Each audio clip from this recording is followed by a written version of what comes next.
as well. So as I'm going through, if you have questions, definitely feel free to pop them into the chat. So let's jump right in. So I'm Tonnisha English, founder of TJE Communications, and the mission of my agency is to really help educate and empower small businesses with digital solutions to help them level the playing field. So I personally believe that no matter how big or small your agency or your organization, that you can play on the same playing field as those bigger organizations if you have the right digital tools in place. So I'm really excited to be here and speak with you all today. So I've been in business for 7 years, but officially an entrepreneur almost 3 years. It'll be 3 years in April.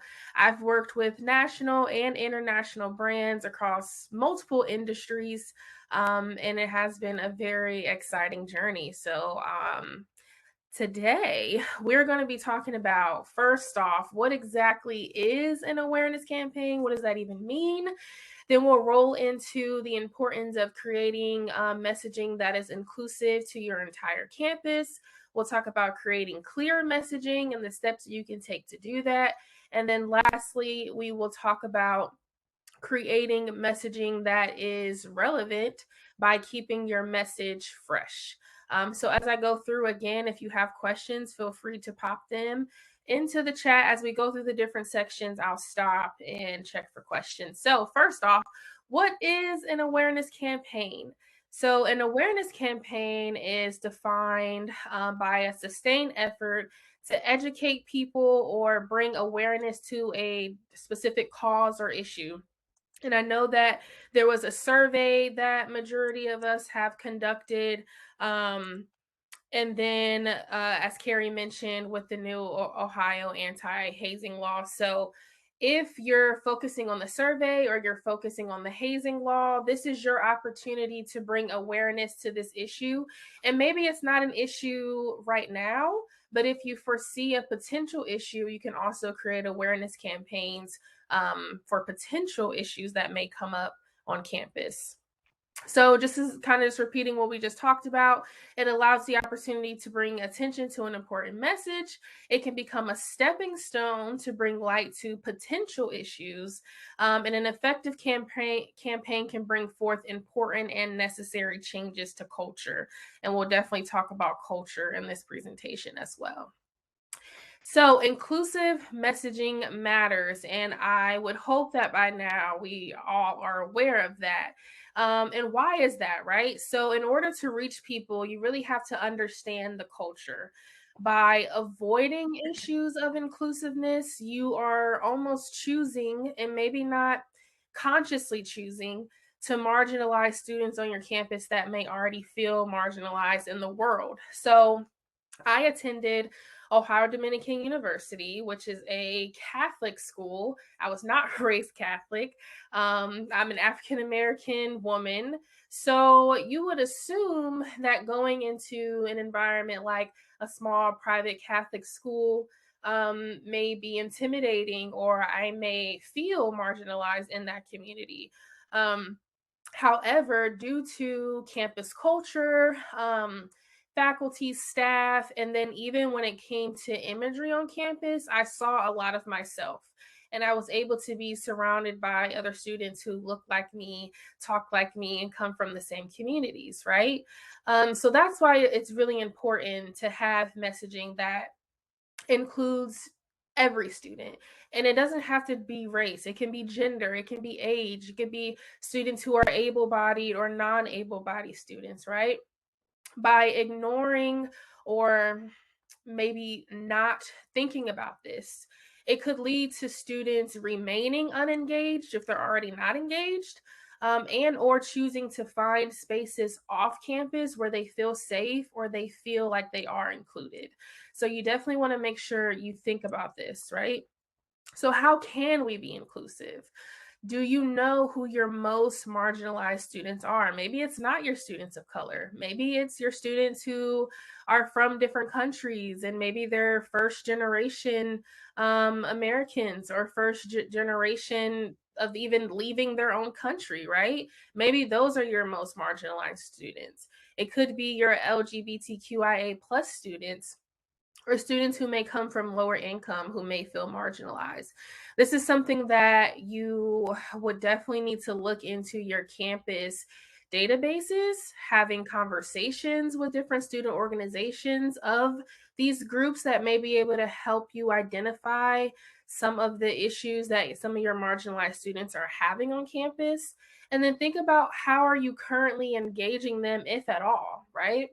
So, do you have campus organizations that create a safe space for these students? Because if you do, this is going to be a low hanging fruit for you to go talk to those organizations to be able to understand what type of messaging would resonate with those students if you are trying to reach them, and then start your awareness campaign from there. Just to repeat, representation does matter. You may not notice it, but we are more likely as humans to pay attention to things, whether it be a TV show or an advertisement, if the people look and sound like you. So definitely make sure you keep that in mind. And then when it comes to imagery, if you want students to feel included, show them pictures of them.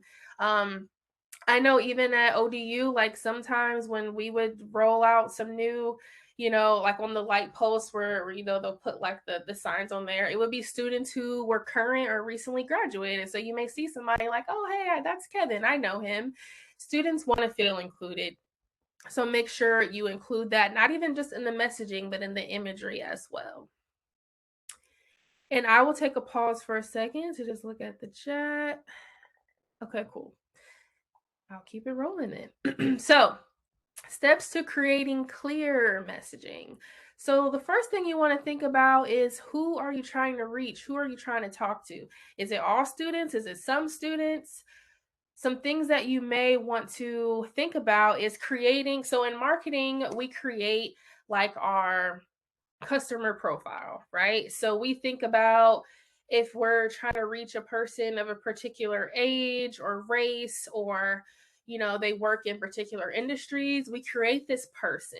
So I used to work at Justice, which used to be limited to back in the day, and our ideal like customer, her name was Sophia, and she was a 9-year-old girl. So every time we thought about marketing and messaging and new graphic tees or things that would excite the girls that we were after, we were like, what would Sophia like? And for me in my business, my ideal customer, her name is Megan. She's 32 years old. She runs a tech industry. She's married. She has kids. She loves to travel. And she doesn't have a lot of time to manage her own marketing because if she's not running her business, she's managing her family. So think about that when it comes to your marketing. Who is your ideal student? Is it going to be your undergraduate student or your graduate student? Is it a student that plays a particular sport or has a hobby? Are they involved on campus? All of this matters. And it may feel tedious to think about all these little details, but it's going to be super important for you to do that in the beginning. So, as you're going through your marketing and creating your campaign, you're going to know exactly who you're trying to talk to, and you'll be able to create messaging and imagery that fits that person. And that's not to say that once you create your ideal student that other students may not be able to resonate with the campaign, but at least this campaign is for this person and you're able to reach that person.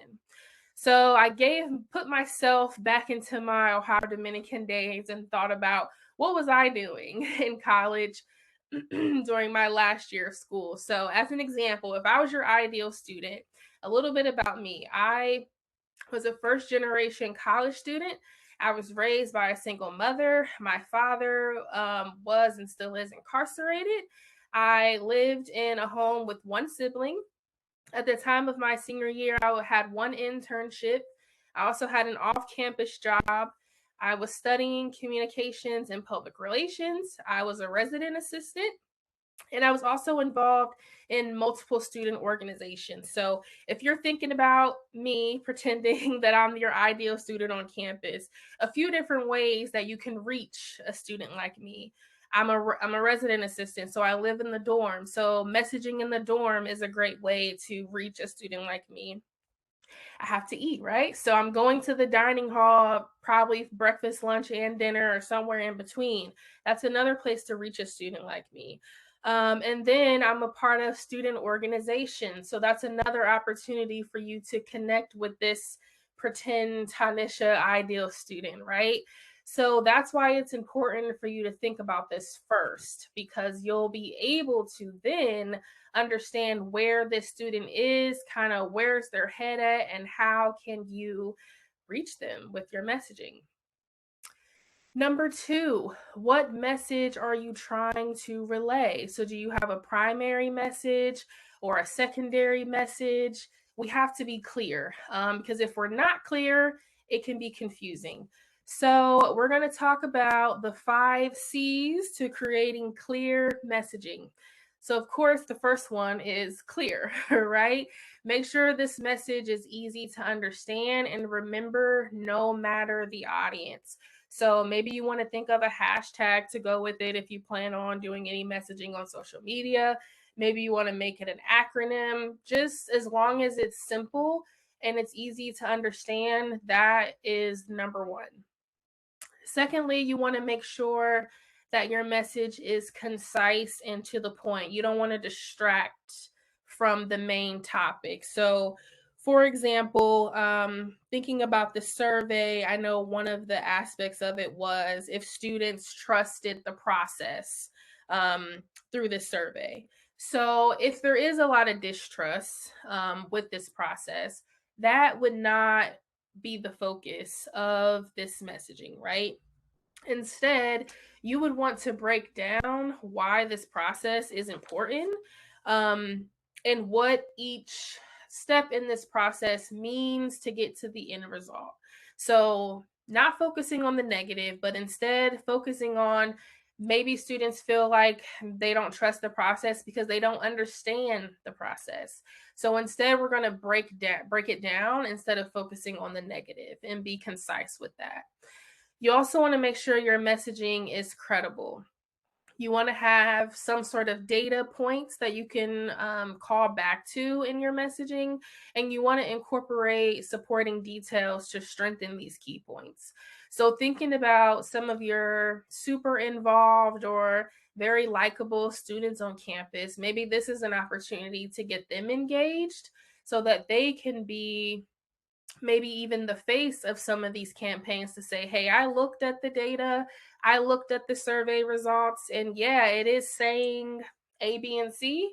So I trust this process, and maybe that would also help other students get on board as well. Number four, you want to make sure that your messaging is compelling and catches attention and can be inspiring. So, this goes back to inclusiveness, right?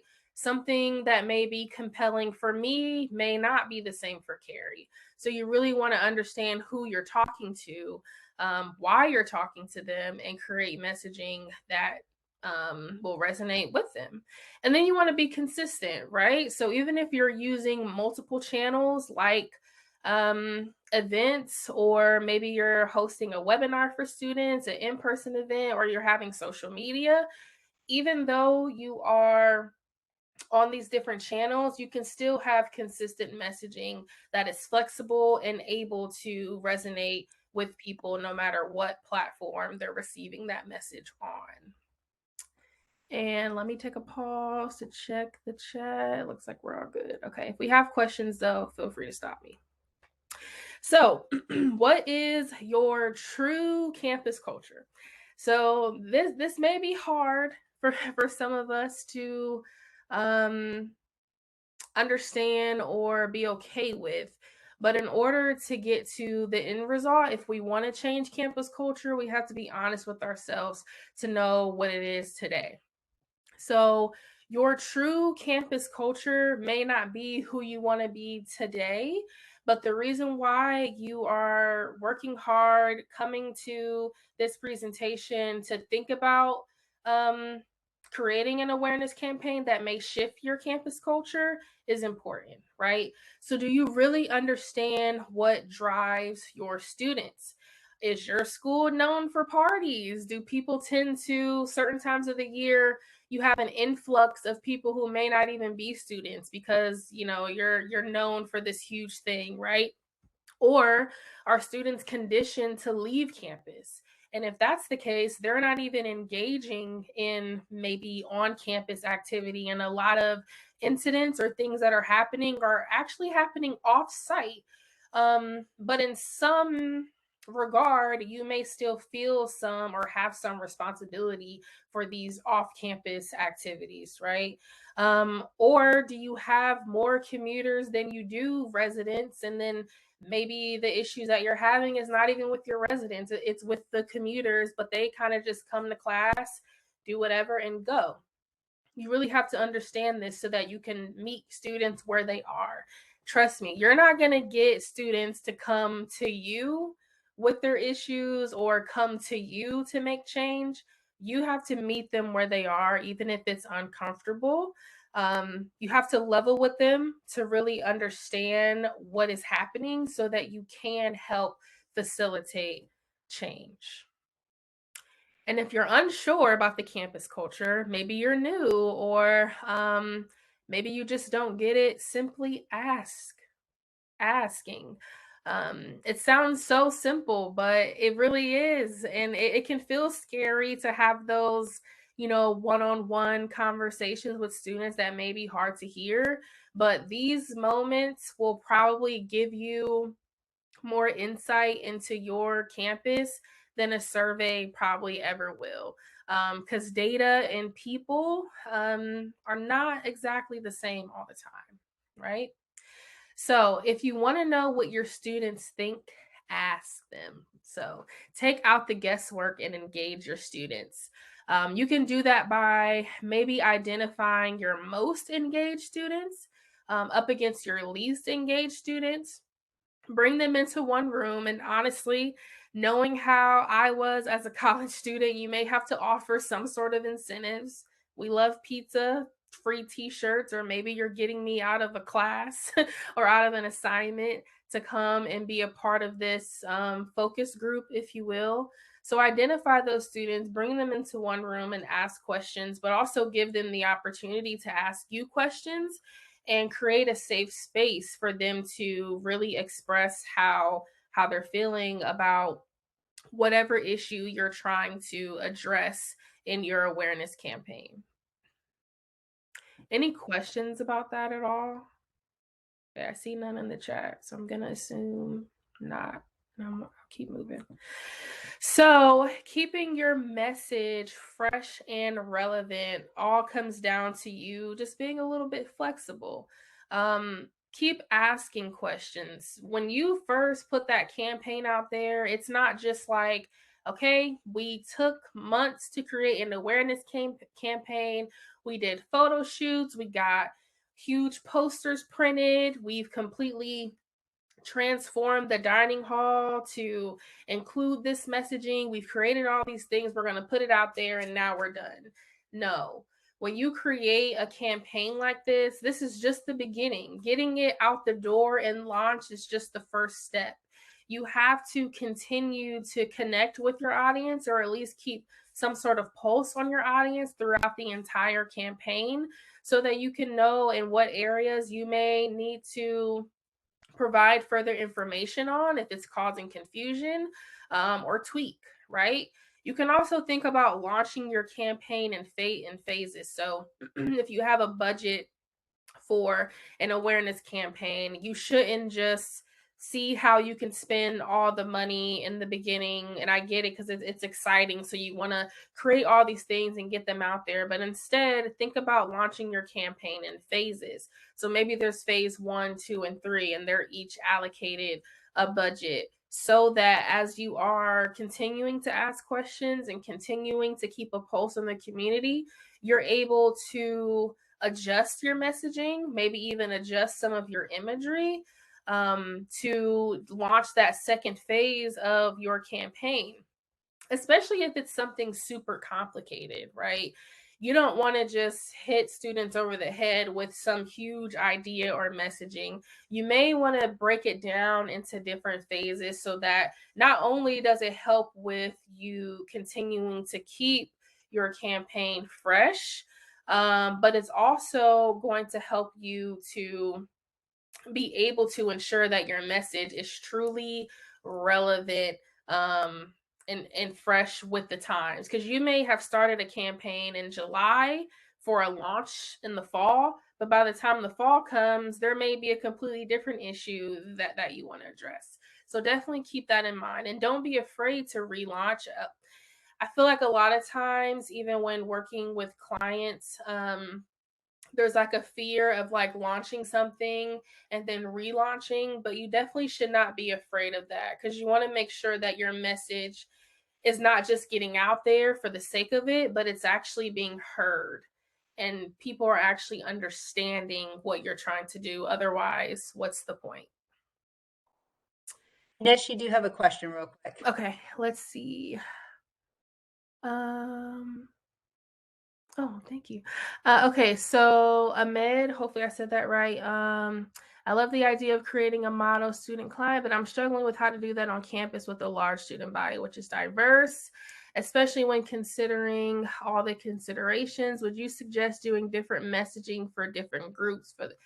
Absolutely. So, Ahmed asks, would you suggest doing different messaging for different groups for the same project or cause? Yes, especially if you have a huge campus. Because, like I said, something that may resonate with me may not be the same for Carrie if we're both students. We're going to receive things differently because we just come from two different worlds. So I highly, highly suggest doing that.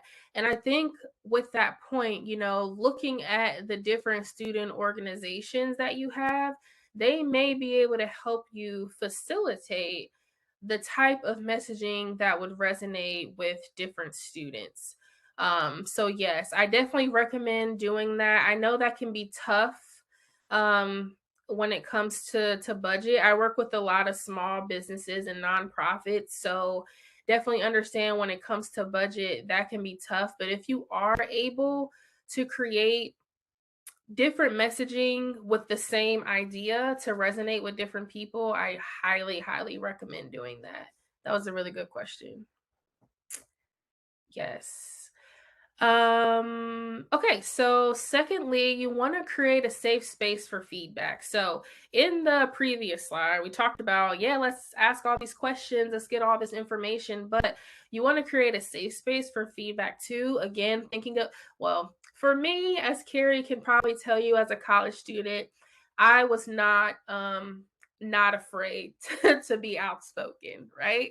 Though you may have some students who may feel like they don't want to express themselves, especially for sensitive topics.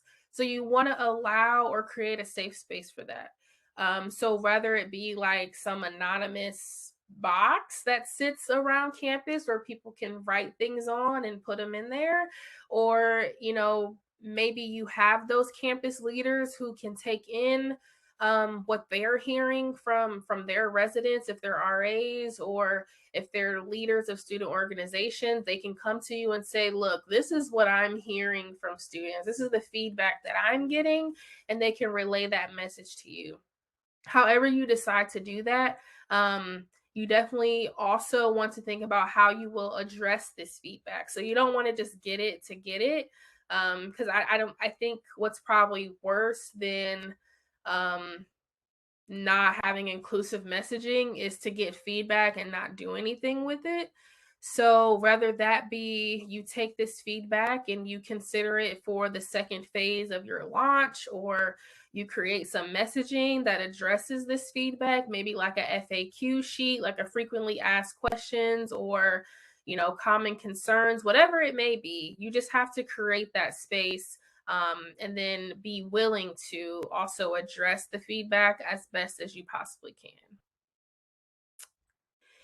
So, we have talked about what exactly awareness campaigns are. So, just to recap, an awareness campaign is an opportunity for you to share a message or a cause of some sort that you want to get out to your student body in one kind of detailed campaign. Inclusive messaging is the opportunity for you to make sure that every student on your campus is seen and heard, and it's not always just race, which I think that's the thing people jump to automatically is race, but that's not the only way you can create inclusive messaging. It could be social economical backgrounds. It can be, maybe you have two Black students, but one's from Ghana and one's from Ohio. The way you would talk to those two people are completely different. So think about who you're talking to so that you can create messaging that is then clear and concise and easily digestible, and then you keep those messages fresh by keeping an open door and giving students the ability to ask you questions, and then you also being able to ask them questions so that you can ensure that not only is your message being seen and heard, but it's also being understood. And that if, like I mentioned before, if you have a campus culture that you want to shift, this is definitely the way to do it.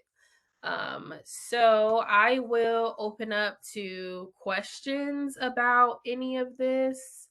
I don't know if people can unmute themselves or you can put it in the chat, but I definitely want to spend some time answering questions if anyone has them. And for participants, yes, you can unmute yourself. There should be a little microphone maybe on the side next to your name in the participant box, or even going up to the menu above, and you can unmute yourself at any point to ask a question. Or you can use the chat room as well. We can definitely see that. Tonnisha, maybe while we're waiting for some questions to come in, could you speak to maybe some common mistakes that you see when working with your clients who are trying to get a kind of a rallying cry message out to reach multiple audiences, as was shared by one of our participants earlier, and that rush or that urge to get something out quickly and be effective as well? Yes. So I would say one of the biggest mistakes or learning opportunities that I've seen when creating messaging like this is that I feel like sometimes, like, even when I'm talking to clients, they are trying to explain something that they're trying to do to me, but it's easy to be so like hyped up and excited about something that you don't realize that you may have a ton of knowledge about this thing, but other people may not, right? So that's why I mentioned that if you think about your campaign in phases, maybe it's not creating this huge thing that you kind of just toss out there and hope that people get. Maybe it's thinking about your campaign, thinking about the bigger picture of your campaign and how you can break that down into 3, maybe 4 parts. And you launch these different parts at different times to make sure that things don't get confused and that people really understand what you're trying to say. Um, and then also, if there's no time constraint to get these things out, there's definitely no need to rush to do that. You can think about launching your campaign, maybe you launch something different once a month. Like, so, I think it's easy to feel like you have to create this whole thing and know exactly what you want to say and like throw it out there. But it's totally fine to say, this is the information that we have, and we're going to go with this. And once we get feedback from this thing, now we can start that phase 2 to make sure that our message is resonating. And I saw a question. Any tips for schools? Yep. Sorry. Were you going to say the same thing? I was just going to read it for you, but go ahead. You got it. Chelsea said, any tips for schools that are mainly online with non-traditional students? That's a really good question. So I would recommend, if you're not already, to think about some email marketing or social media messaging. If you try those things and that may not, or you may feel that that's not working for you, you can also do some advertising to your students, whether it be Facebook or Instagram advertising to your students as well. And I don't know, I'm assuming you probably have some sort of online portal that they're able to log into or have access to, but I would definitely think about putting portions of your awareness campaign into there. So, like, thinking about how your campaign and this maybe online platform that you have for students that they may be logging into every day can kind of coexist to get your messaging out as well. And asked, outside of Google Analytics, what would you suggest to measure learning outcomes or learning goals or outcomes of the campaign? Great question. So I didn't mention this, but KPIs or key performance indicators is something else that you should think about when creating your campaign. So, for example, I have a client that sells like hair products, like shampoo, right? So, her key performance indicator that things are going well is if she's selling more shampoo, typically. But sometimes we may decide, okay, we really want to grow our email list. So then our key performance indicator is going to be how many new subscribers we have. So, in order for you to really understand if a goal or outcome that you have is working, you first have to set that intention. So, if your goal is to see that more students are visiting a resource page or accessing some sort of app or something like that that you have, then you'll know that that is your key performance indicator. But maybe it's culture. So if you're noticing you have less incident reports on campus, that could be your key performance indicator. But even with that, you would have to understand, are we getting less reports because students don't feel um, that the process is easy, or are we getting less reports because there's truly a change? So, as you are thinking of creating your campaign and your messaging, think about how you want to measure outcomes, because the way that I may want to measure outcomes and the way you may do it may not be the same. Um, so that was also a really good question. So think about that as well. um, I think I answered all the questions that we have in the chat.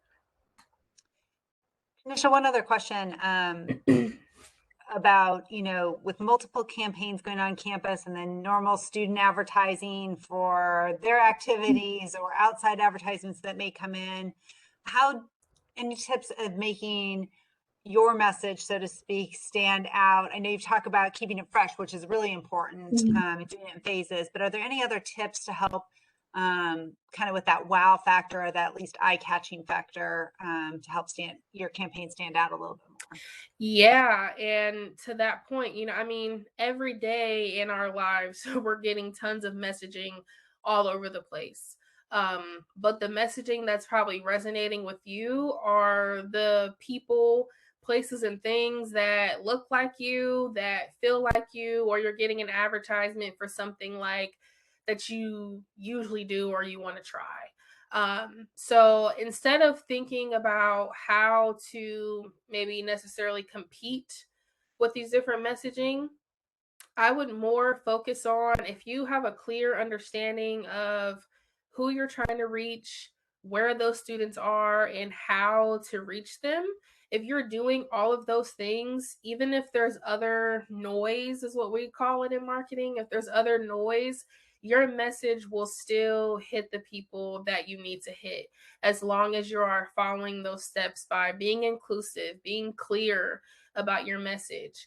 I mean, I'm sure for all of us, we probably have tons of emails right now in our promotions tab in Gmail, but we have those same retailers, or they may send an email with a subject line that just so happens to stand out to you.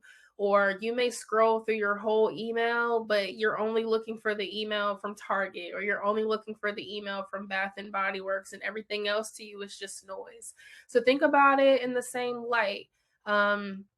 It's not necessarily a competition of what message is louder, but if you're being targeted, like you have your target person with your target messaging and everything's concise, you'll definitely still reach those students no matter what.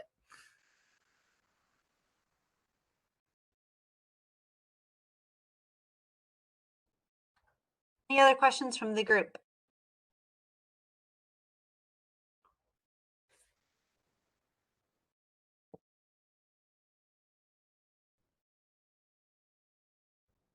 Okay.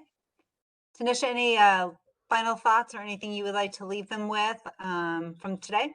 Yeah. So, oh, and this that was actually like matching up with what Monique just said. What is one thing you would like us to take away from today's presentation? I would say definitely when it comes to creating your messaging, talk to your students, or if you have your survey results, look at what students are saying. I feel like oftentimes it's easy to focus on what you want to say or what information you want to get out, but you really have to meet your students where they are if you want them to hear you and see what you're trying to say. And that may feel uncomfortable, but you're going to have better results by doing so. So meet students where they are, talk to students, engage students. Don't just sit in your office and look at data and think that you know everything that's going on campus. You really have to be in the trenches with them, if you will, so that you really have a clear understanding of what is going on. Because the data and all that stuff is always great to have, but having real accounts, real conversations, and real connections with your students is going to be more important than anything else. So, that is definitely one thing I would like you all to just keep in mind as you're creating this campaign. And maybe you want to get other students involved, especially if you have a public relations society on your campus, which I'm sure most of you do, a PRSSA. That's definitely a great group that can help you think about messaging to students because they are students, and getting them engaged. So, yeah, just really connect with your students. Don't just stay in your office and look at the data. Get out there and be involved. The best way to connect post webinar, I'm on LinkedIn as Tonnisha English. You should be able to find me there, maybe the easiest way. Or you can go to my website and fill out the contact form, which is tjecommunications.com. And we can connect that way too. Yes, thank you, Gary.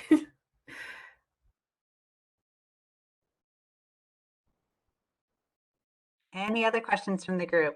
I appreciate all the questions that you all have posed thus far today, and I appreciate everything, Tanisha, you brought to the table to help share, with your expertise with our folks here in Ohio in creating their campaigns and whatnot. And a reminder to the group that there is a follow-up workshop in December that will focus more on social media, digital media, that type of thing, more of the online presence piece.